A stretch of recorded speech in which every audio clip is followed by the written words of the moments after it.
because we come from communities where the truth doesn't always reach the headlines, but it lives in what we face every day. This is Changing Trends and Times, bringing clarity and context to the issues shaping our lives right now. No spin, no distractions, just real talk rooted in real impact. Now, are you ready to lean in and bring your voices into the conversation? Then, allow me to introduce to you a man committed to asking the questions that matter and breaking it down so we all understand. Your host, Charles King. Good afternoon, family. Good afternoon. I want to start today's show off with a Black History reflection of medical apartheid when the system was a disease. To understand why millions of Black Americans walk past clinics without walking in, why they resist vaccines, delay diagnosis, and suffer in silence rather than submit to a system that has historically submitted them to suffering. You have to start at the beginning, not the beginning of their distrust, the beginning of the betrayal. In 1932, the United States Public Health Service launched what it called a study. For 40 years, federal health officials enrolled 399 Black men in Macon County, Alabama, who had been diagnosed with syphilis, and then deliberately withheld treatment from them. Not because the treatment did not exist. Penicillin became widely available in the 1940s. They withheld it because they wanted to watch the disease progress. They wanted to see what syphilis would do to the Black body over time, untreated, undisturbed, uninterrupted by mercy. The Tuskegee syphilis study did not end because of a moral awakening. It ended in 1972 because a whistleblower went to the press. By then, 128 of the men had died of syphilis or its complications. Their wives had been infected. Their children had been born with congenital syphilis. This was not a rogue experiment. This was a federal policy. And Tuskegee was not the beginning. Decades before those men enrolled in Alabama, a physician named Dr. J. Marion Sims, celebrated in medical textbooks as the father of modern gynecology, was performing experimental surgeries on enslaved Black women in the antebellum South. Without anesthesia, he operated on them repeatedly, refining surgical techniques that would ultimately benefit white women who were operated on only after they were sedated. His justification rested on a myth, a scientific fiction, that Black people feel less pain than white people, that their nervous systems are somehow less sensitive, that their suffering counts less. Medical ethicist Harriet Washington documented this history with devastating precision in her landmark work, Medical Apartheid, a term she coined to describe not one incident, but centuries-long architecture of exploitation. The grave robbing of Black cemeteries to supply medical schools with cadavers, the forced sterilization of Black and indigenous women well into the 20th century, the use of Black prisoners as test subjects or pharmaceutical trials. These were not isolated abuses. They were the foundation upon which American medicine was built. And here is the most disturbing part. The myth did not die with Dr. Sims. A 2016 study published in the Proceedings of the National Academy of Sciences found that a significant percentage of medical students and residents still believe falsely that Black patients have higher pain tolerances than whites, and that the belief led them to recommend less pain medication. Black maternal mortality today runs 2 to 3 times higher than that of white women. And this gap persists regardless of income, education, or access to prenatal care. Black women with college degrees die in childbirth at higher rates than white women who never graduated high school. The system is not neutral. It never was. The history of medical apartheid in America is not background noise. It is not a footnote. It is the foundation. If you want to understand why underserved communities distrust the healthcare system, understand why underserved communities distrust the healthcare system today, you must reckon honestly with what that system did to them and what in far too many ways it continues to do. The disease was never just in their bodies. Sometimes the system itself was the disease. Family, as we get into this series, as we talk about healthcare in underserved communities, there are several things that I want you guys to get to know about what's actually taking place. Because what's taking place right now is something that there's a serious problem in the system that it states that it does not matter who it is or what the problem could be. It is the people that they want to experiment with, and they want to make this be one of the worst situations that people can ever deal with. This system is born broken and is broken to this day. And so I wanted to start with this, to give you guys just a bit as to what we're going to be talking about when we talk about healthcare in underserved communities. Okay, America promised healthcare for all, then chose who qualified. Let's start with the number. Black Americans die from preventable diseases, hypertension, diabetes, heart disease, stroke, at significantly higher rates than white Americans. Not because of genetics, not because of some biological predisposition written into their DNA, because of access, because of where they live, what their zip code tells the system about whether their lives are worth investing in, because America made a choice and then called the consequences a coincidence. This country was built on a promise. It is written into the very moral foundation of the American experiment that every person possesses an inalienable right to life. Not life if you can afford it, not life if you live in the right neighborhood, not life if your skin is the right shade or your accent carries the right weight.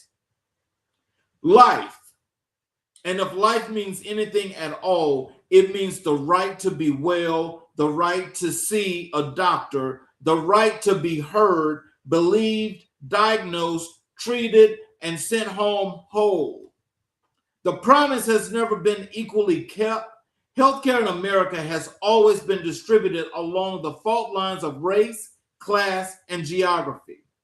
Who gets care, who gets a waiting room, who gets a diagnosis, and who gets dismissed, who gets treated, and who gets sent home with a pamphlet and a prayer.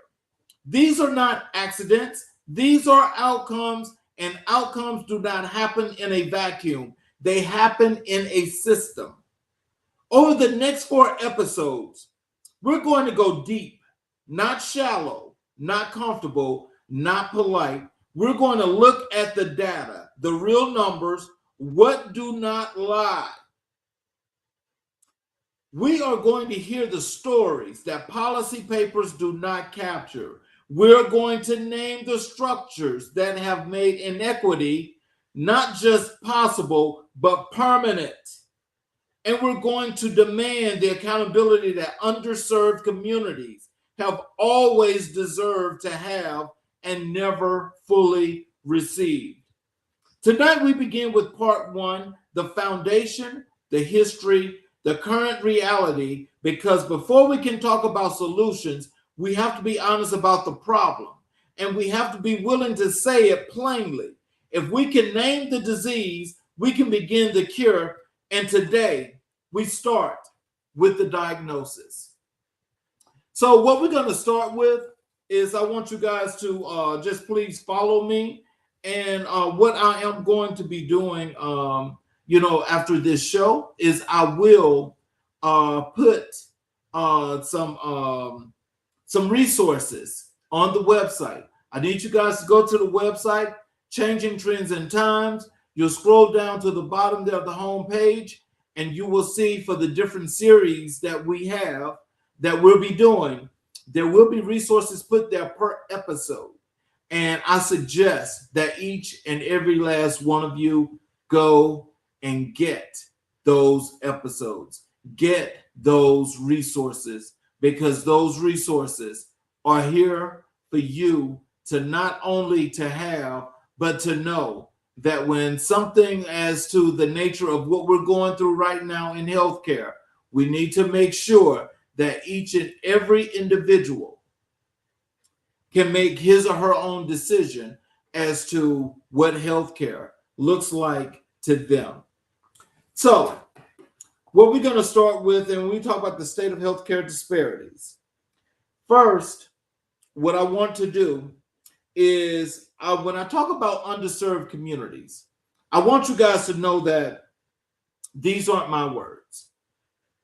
This is what America is calling the people that it does not want to serve, but it takes their money. Okay, so according to the CDC, this is how they define underserved communities when we talk about healthcare. They said when they use the term underserved communities, we're not speaking loosely or emotionally. We are invoking a formal designation recognized by both the Center for Disease Control and Prevention and the U.S. Department of Health and Human Services. Underserved communities are those that experience significant, measurable barriers to healthcare access due to race, ethnicity, income level, geographic location, primary language, immigration status, or some combination of these factors. These are communities where the nearest emergency room may be an hour away, where the nearest pharmacy care or physician may have a months-long wait list, where the cost of a single specialist visit can mean a family chooses between healthcare and groceries.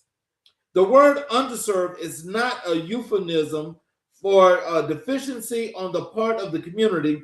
It is an indictment of the system that have excluded them. Underserved does not mean unworthy. It means structural shutout. And that distinction matters enormously in how we understand the problem and design of the solutions. So when we talk about underserved communities and we talk about healthcare, we know that that means that people that, according to the system, can't afford to pay for what they need to get. So, despite having insurance and despite doing what you're supposed to do as a citizen, apparently here in America, healthcare has a truly different designation for what it looks like when it comes to people that are of minority descent. And so to go further into what we were just speaking of when we're talking about underserved communities, let me just tell you guys this, because this is definitely what I just read. What they're actually saying to us is this: is the indictment for not looking like those doctors that you go to see. So if you have a darker pigmentation, and 9 times out of 10, when you go to your healthcare physician or your doctor's office, you're not going to see people that look like you if you have a darker skin pigmentation. And I was just having this discussion with some people that I talk with a lot when it comes to that, as to why we are seeing this. But I also read this documentation or this story, this article about 2 weeks ago that stated that according to the what happens in the healthcare system, there's a disparagement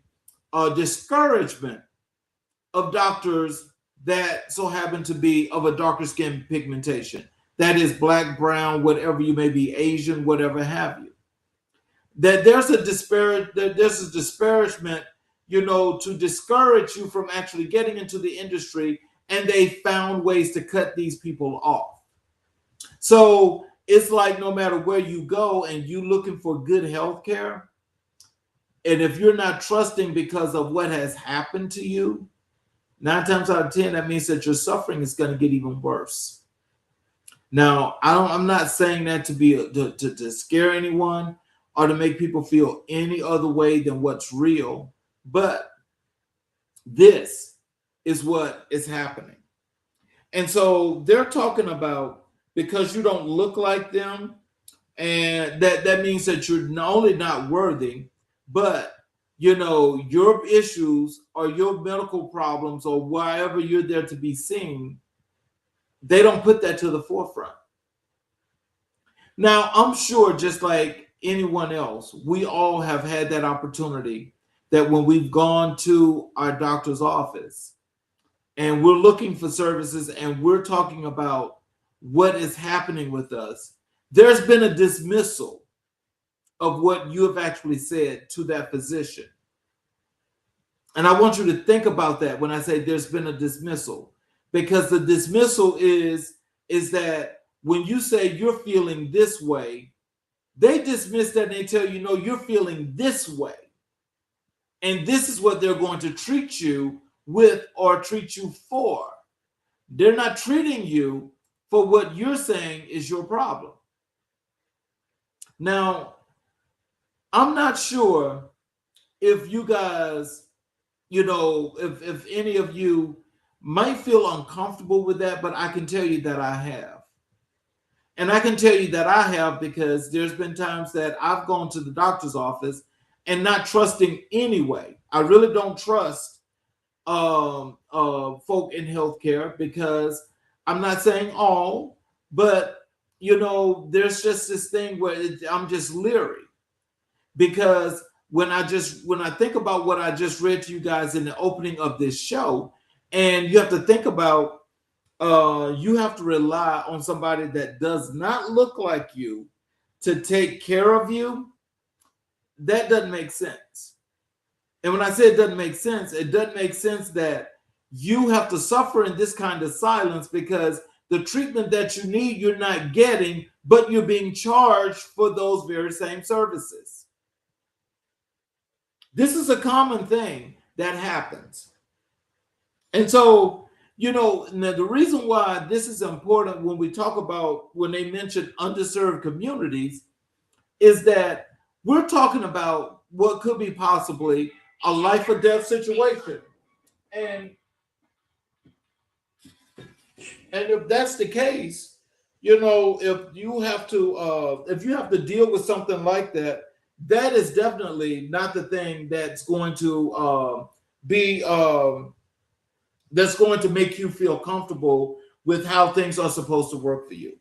Because if you're thinking about what's going to be best for you, then you know that just having someone to tell you what what you should do or how you should be feeling, and that's not the way you're feeling, you can't be comfortable with that. None of us could be comfortable with that. So I just think that when you want to get a real diagnosis, that's what you go to the emergency rooms or to your doctor's office for. You want to get a real diagnosis. You don't want to get something that they say that you should have, how you should be treated, and then sent home. And you go home and there's no telling what could be the things that could happen to you when you do get home. So, at any rate, this is one of the things that we talk about when we talk about underserved communities and what happens to a lot of people when you do go to doctors. Another point that should be made, and let me just tell you guys about this data, because the data is real, the numbers are real. I've actually checked them 3 to 4 times prior to getting ready and preparing for this series. And I prepare for this because I think these are things that anyone that's living in what they consider an underserved and marginalized community, or if you consider to be one of those persons, then this is something that you just need to know. So the data is damning in key disparities by the numbers. The numbers do not lie, and they do not leave room for comfortable interpretation. Black Americans experience higher rates of hypertension, type 2 diabetes, heart disease, and stroke than their white counterparts. And they die from these conditions at higher rates too. Black maternal mortality in the United States runs 2 to 3 times higher for Blacks than they do for white women. And this gap persists across income brackets and educational attainment.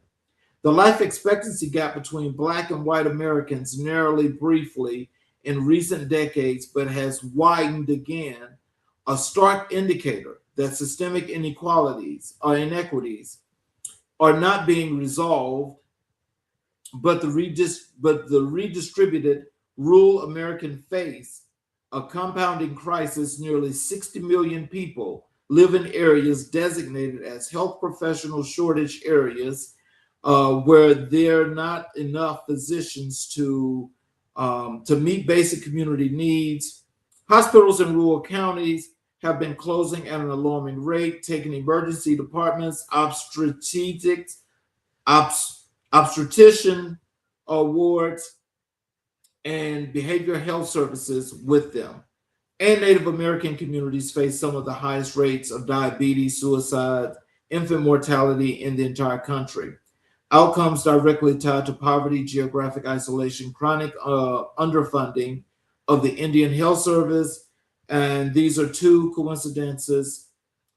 These are the predictable outcomes of systems that were designed or allowed to exclude. So what is happening here is, again, there's another part to what the inequities have been looking like and what is happening to people when we talk about, just plain and simple, an inequity when it comes to healthcare. So what I want you guys to think about is the Tuskegee experiment. Dr. Sims and the things that he was doing to Black women, from a gynecological perspective, where he was operating on women with no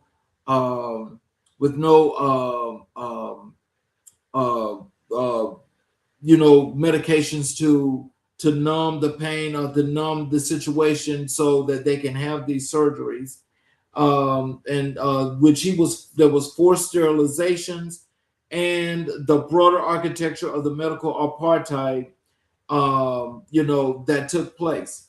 And so what's actually alarming about and damning about these disparities is that these are things that people of Black and brown descent can honestly talk about these things, because these things really did happen. And to know that, as in the late 70s, early 80s, when they were doing that sterilization of the Hispanic and Black women in California, that was not that was real. That was not a joke. That actually happened. And with that happening, just think about what was going on when these women were dying.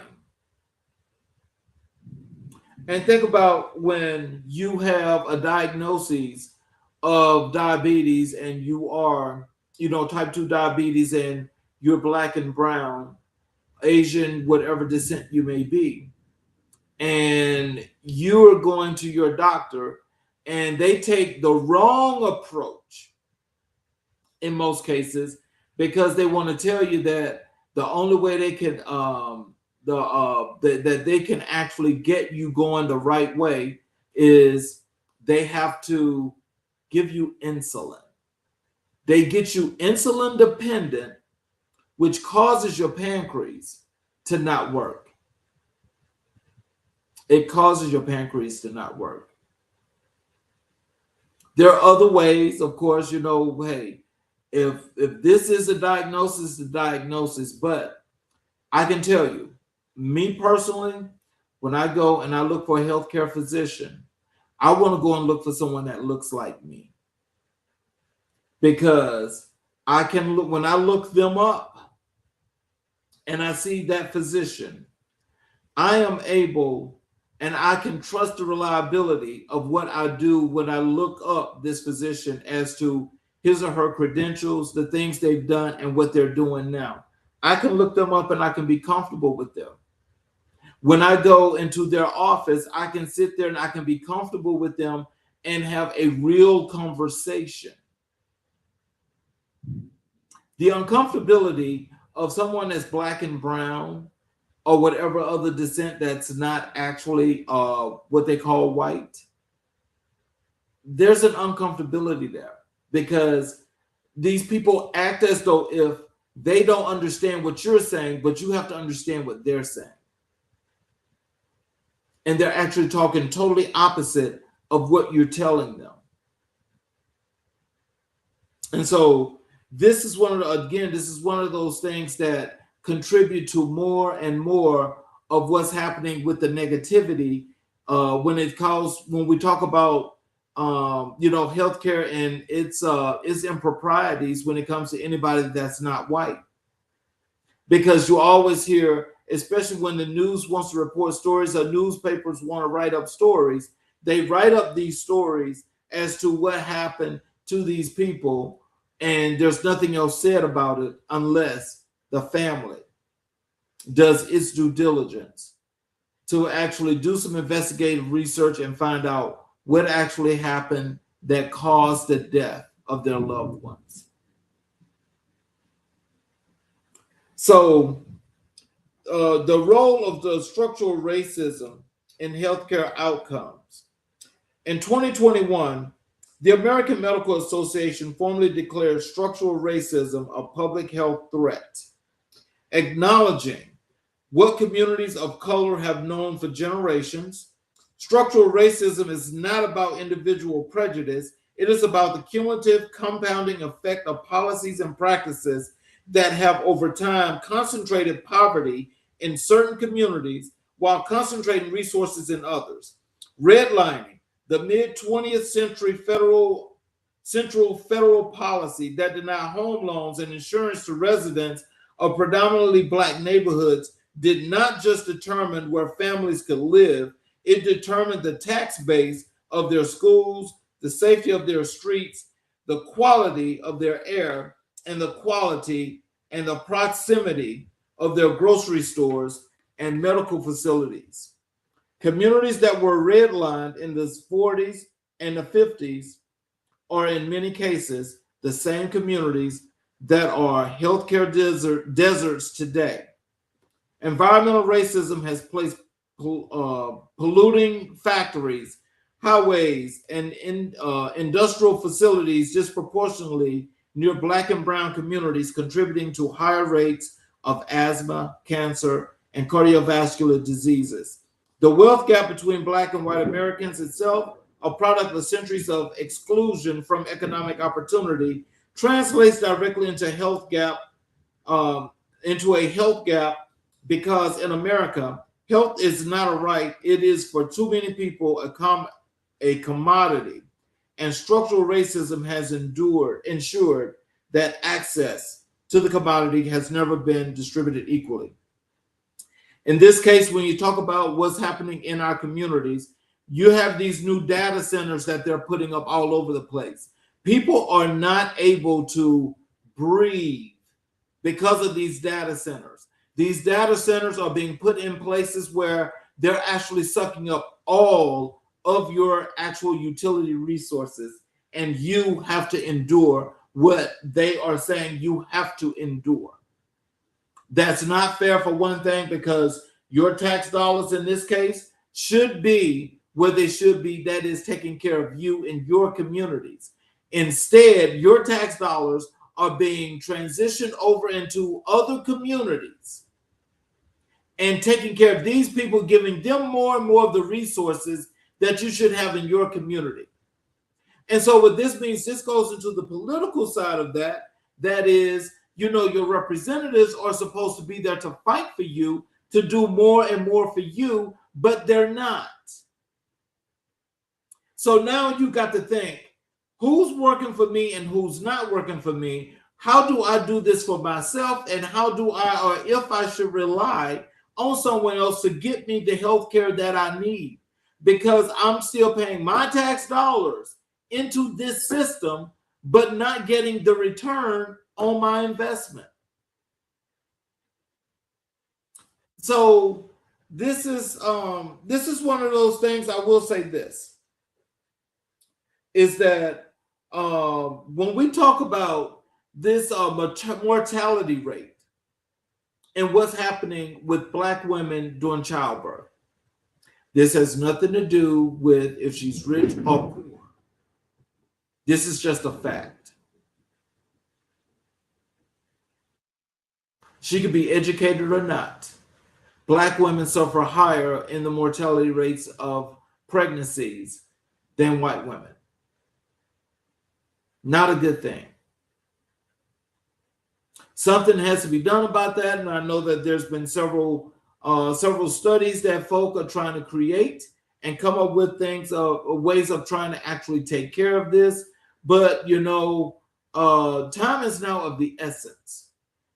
And when I say time is of the essence, is because what's really happening is that people are really getting a lot of us are getting fed up with this. And I can tell you that I myself, which I don't have like an enormous amount of health issues, but it's just knowing the fact of, if it comes down to what could be a critical situation, what would that situation look like for me? This is where we have to make sure that we are actually taking people with us to doctor's appointments, because this is what they did, back in the 40s, 50s, and 60s. Because I know not trusting doctors has been a thing in our community since God knows how long. I know we have grandparents, we have great-grandparents, we have great-great-grandparents that have experienced situations with healthcare that's like some things that probably none of us have ever seen or would ever believe until we actually see it. And when we see it, it catches you off guard, because you just would not think that some of the things that are happening in healthcare are really happening. And I want someone to tell me, when you go to the doctor, tell me about your experience when you have gone to the doctors. Because what we're going to do as we explore this 4-part series, this is episode 1. We're actually going to have people for various segments over these next 3 episodes that are not only going to share their lived experience, but situations pertaining to many things, from like next week's episode, which is mental health. There's advocacy, and there's just the medicinal part in general. There's going to be people here that are going to be talking about those things. And they're going to be talking about those things because it's something that you, Mr. and Mrs. America, you'll be able to see a face that you're going to be able to put to this situation. You're going to see this situation, and you're going to learn from this situation. As we get to this episode here, this is the introductory episode. And I'll talk about the many various things that you're going to actually have the opportunity to deal with. And it's not that you're just dealing with them, they're happening. And so what I did not do, let me go back and let me say, I want to thank each and every individual that's here today, and for the people that are tuning in. I'm glad that you're here, and I appreciate, you're being here and supporting us each and every episode that we do, because we do these episodes because we want to make sure that the people out in the various communities are informed as to what's taking place. And you guys can think of and you can ask, what are some ways and some things that you can do in order to help change these situations? So when we talk about the Black mortality rate, and also when we talk about life expectancy, hypertension, diabetes rates, and rural physician shortages, let me tell you something. Those aren't just things that are just popping up. They didn't just pop up. They've always been. And so because they've always been, that does not mean that we just have to accept this and keep moving. We've got to do something to change this system, because this system is never going to be inclusive to what your needs are and how you can best be served. Because if it hadn't happened over the last 100 years, that means that there may be a few things that may have changed, but they're not of significance where it's making an impact to give you a better, affordable opportunity. So let's talk about these hospital closures and healthcare deserts. And so when we talk about these, we're talking about what's actually happening more so out in rural communities, where people that are living outside cities, outside major metropolitan cities, that have to come maybe 2, 3, 4 hours just to get to a healthcare facility if they can. We're talking about, again, the consequences of what could possibly be life and death. And that shouldn't have to be when we talk about healthcare in America. Supposedly, this is the largest, freest country in the world. But yet, it is the only place where its people cannot afford healthcare, and they are continuously rising in pricing. So, across this country, a quiet epidemic is unfolding, not of a single disease, but of disappearing care. Since 2010, more than 140 rural hospitals have closed their doors, leaving millions of Americans, many of them elderly, low income, and without reliable transportation, without local access to emergency services, obstetric care, or basic diagnostic testing. But this crisis is not limited to rural America. Predominantly Black and Latino neighborhoods in major urban centers, Chicago, New York, Philadelphia, New Orleans, have also experienced significant hospital closures, often driven by the twin pressures of serving high proportions of uninsured patients and the financial calculus of healthcare systems that follow profitability rather than need. The result is what health researchers now call healthcare deserts, geographic areas where residents must travel 60 or more minutes to reach emergency care. In a heart attack, 60 minutes is the difference between life and death. If in a complicated childbirth, 60 minutes is the difference between a mother who goes home and a mother who does not. Healthcare deserts are not a metaphor. They are a death sentence written in policy and enforced by geography. Now, I'm sure that you all get the gist of what that meant. That truly says the one thing that it couldn't be no clearer. Healthcare services are not going to be accessible in a quick way when it comes to Black and Latino areas. Healthcare is a problem.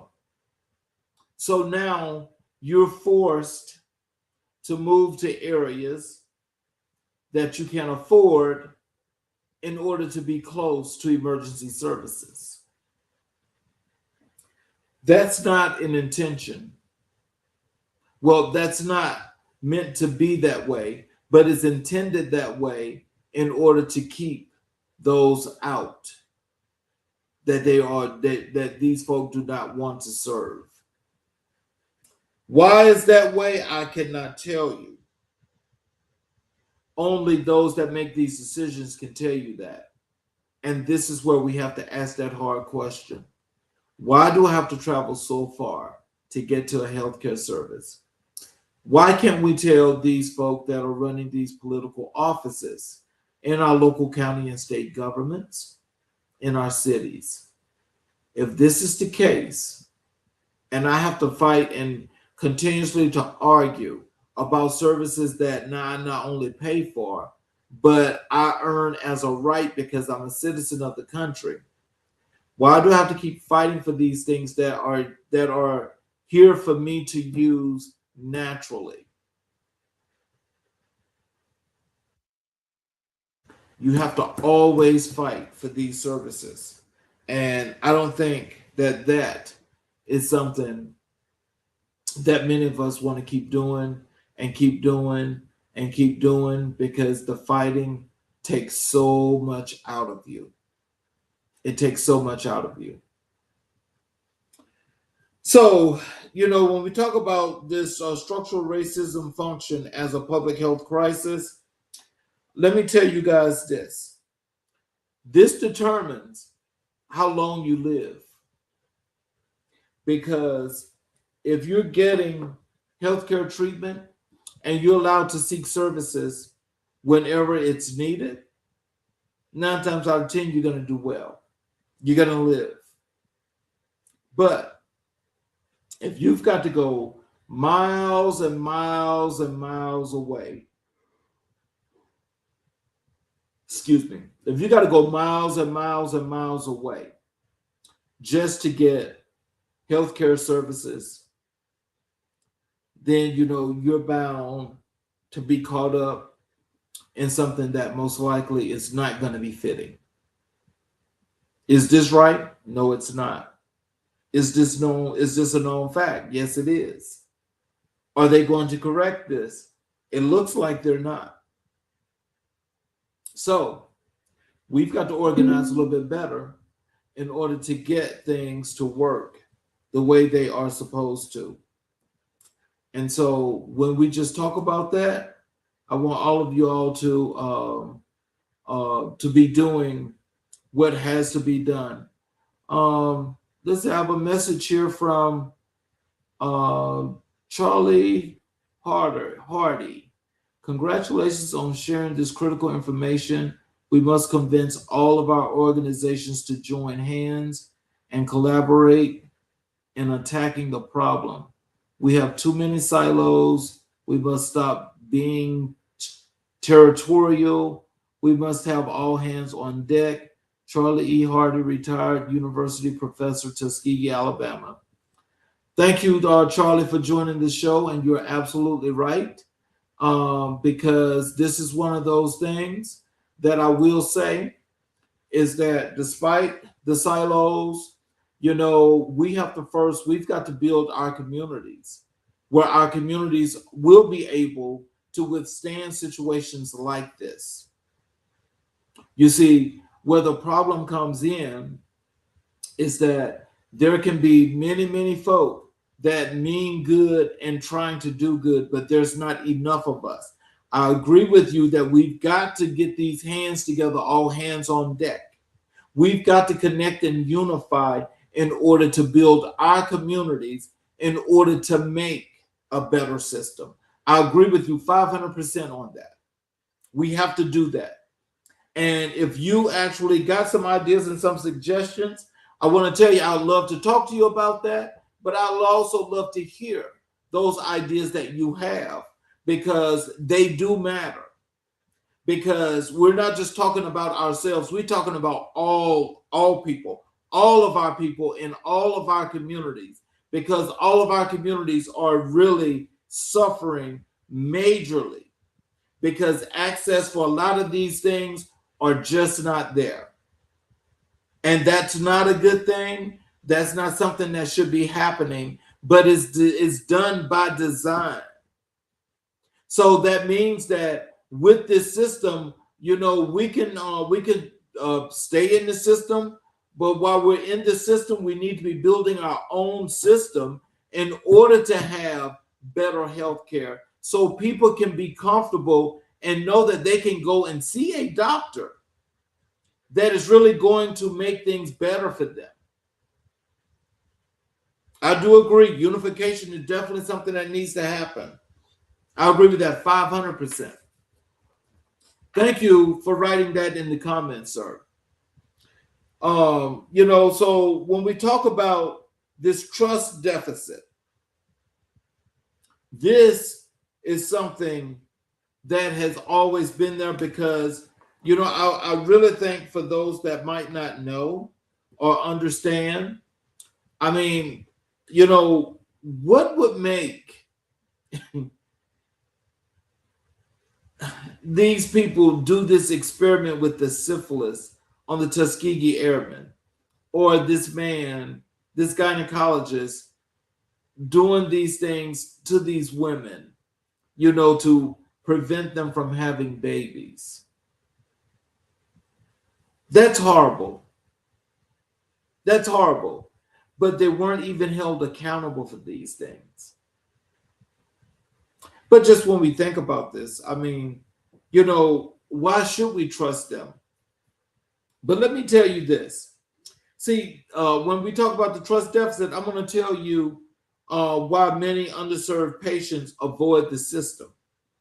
When a Black patient delays seeking care or declines a recommended treatment or distrusts a physician's advice, the instinct in mainstream medicine is often to frame this as patient noncompliance, a failure of behavior, a gap in health literacy, a problem with the individual. That framing is not only wrong, it is an inversion of responsibility. Medical distrust in underserved communities is not irrational, it is historically informed. It is the rationale earned response of communities that were experimented on without consent in Tuskegee, sterilized without knowledge in clinics across the country, dismissed when they reported pain, misdiagnosed when they reported symptoms, and given lesser care at every level of the healthcare encounter.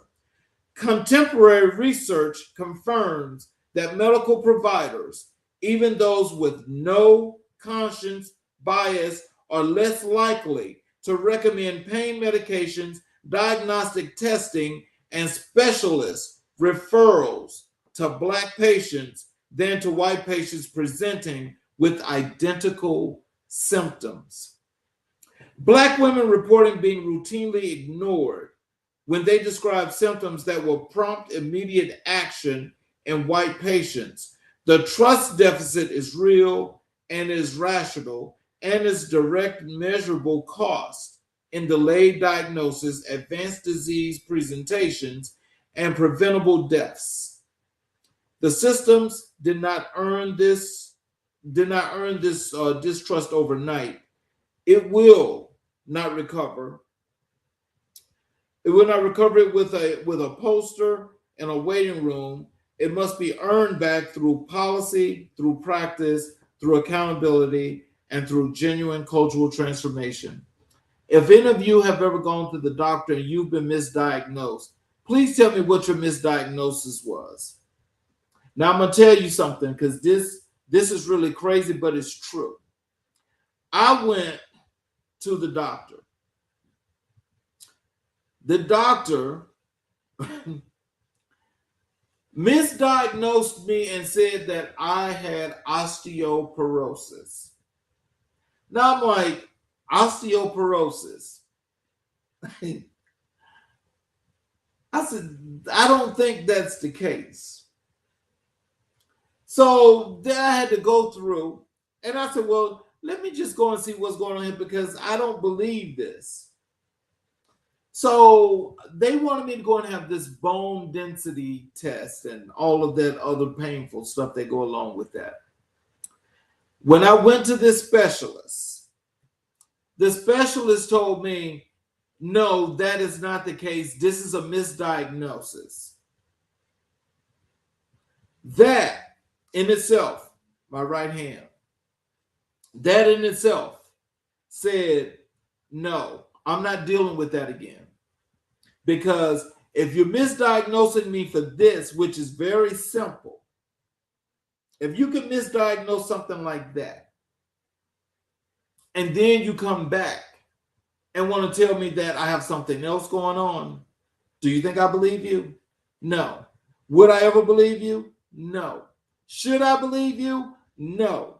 Because when you're misdiagnosing people, that's malpractice. That is malpractice. And so when you're black and brown and you have a misdiagnosis and you got situations like this that are malpractice, your situation is considered totally different than that of a white patient. Because if a white patient has can come up with something that's going to show malpractice, oh, believe me, it's broadcasted everywhere and you can hear with a megaphone. But yes, that happened to me. How many of you have been misdiagnosed with something when you went to the doctor and the doctor was able to look you in the face and tell you that this was wrong? See, after that particular doctor did that, that doctor couldn't look me in the face again. And there was no way I was going to trust him. I'm sorry, there's just no way. Because that right there could have been a life or death situation for me.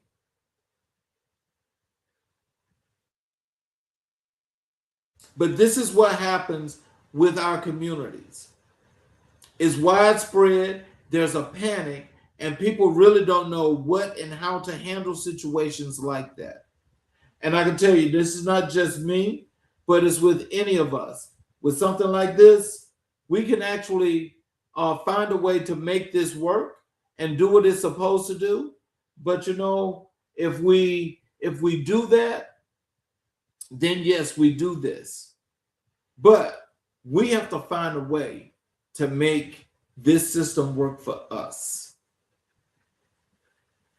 We have to, because there's too many people that are dying unsensibly, unconscionably for something that should not have happened.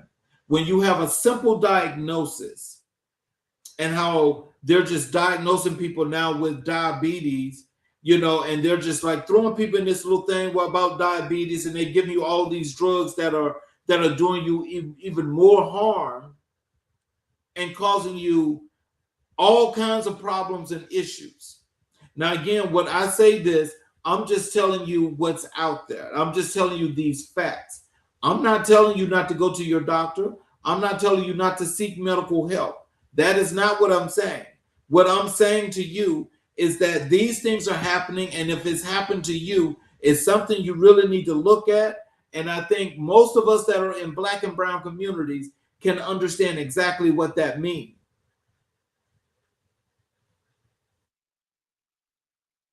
I want you to think about this. Under this political discourse that we have right now in this country, they have now killed the Affordable Health Care Act. By killing the Affordable Health Care Act, how many of us are going to be able to afford health care?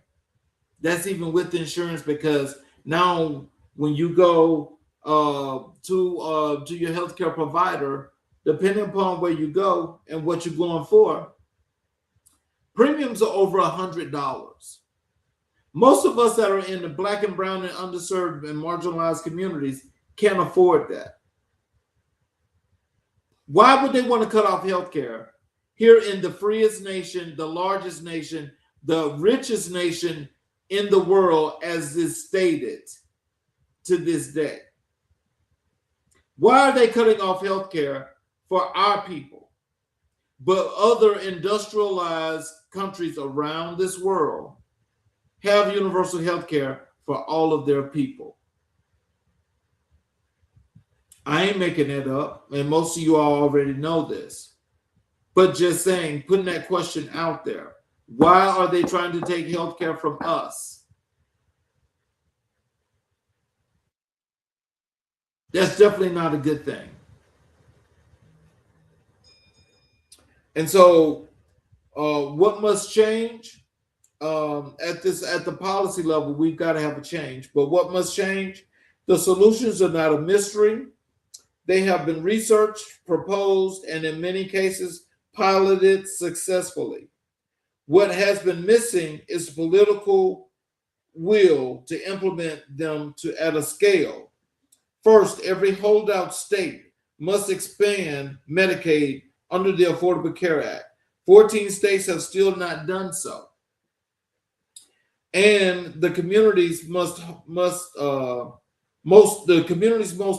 by the refusal are disproportionately Black, low income, and rural. Second, federal funding for federally qualified health centers, FQHCs, must be dramatically increased. These community health centers are frequently an only source of primary care in underserved neighborhoods, and they serve patients regardless of their ability to pay. Now, this is talking about these policies that are in place that are being taken away.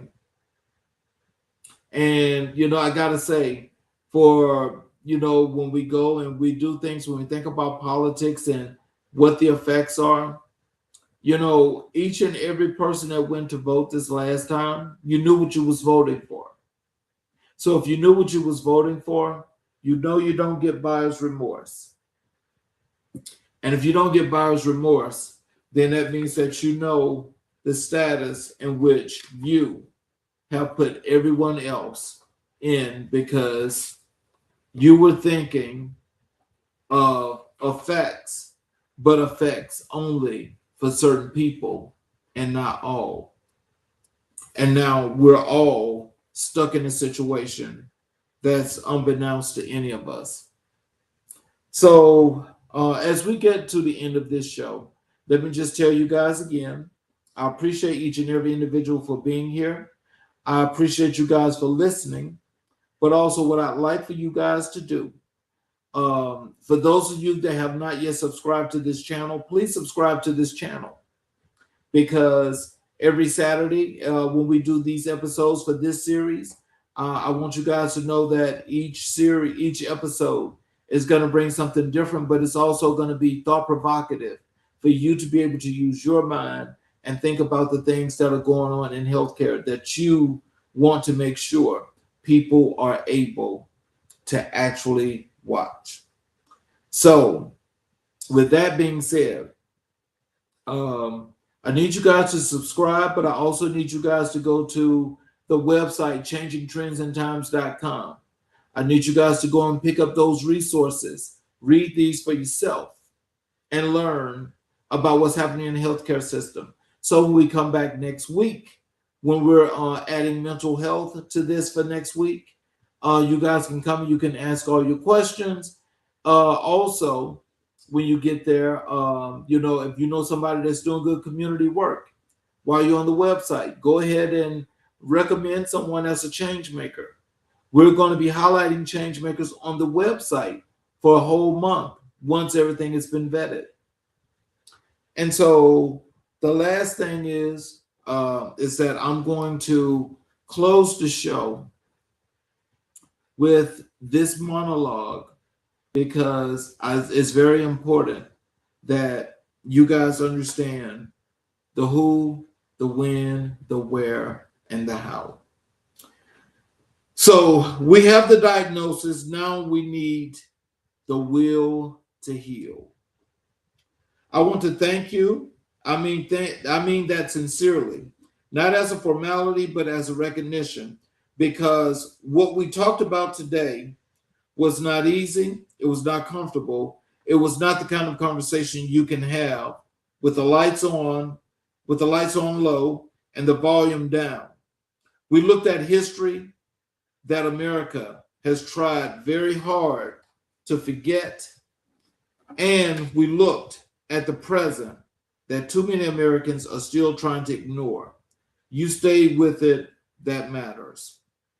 Here's what part one of this series has made undeniably clear. Healthcare in America has never been equally distributed, not at its founding, not in its expansion, not today. That inequality has a face. It is Black, it is brown, it is indigenous, it is rural, it is poor, and it is real. It had a history, one built on deliberate exclusion, deliberate exploitation, and deliberate policy. And it has a name. We do not have to call it bad. We don't have to call it bad luck anymore. We do not have to call it achievement gap or health literacy problems or patient noncompliance. We can call it what it is, a system that chose again and again who deserves to be well and who did not. In part two of this series, we go deeper into one of the most under-examined and overdue conversations in American public health, mental health in underserved communities. The stigma, the silence, the shortage of culturally competent providers, and the staggering unmet need.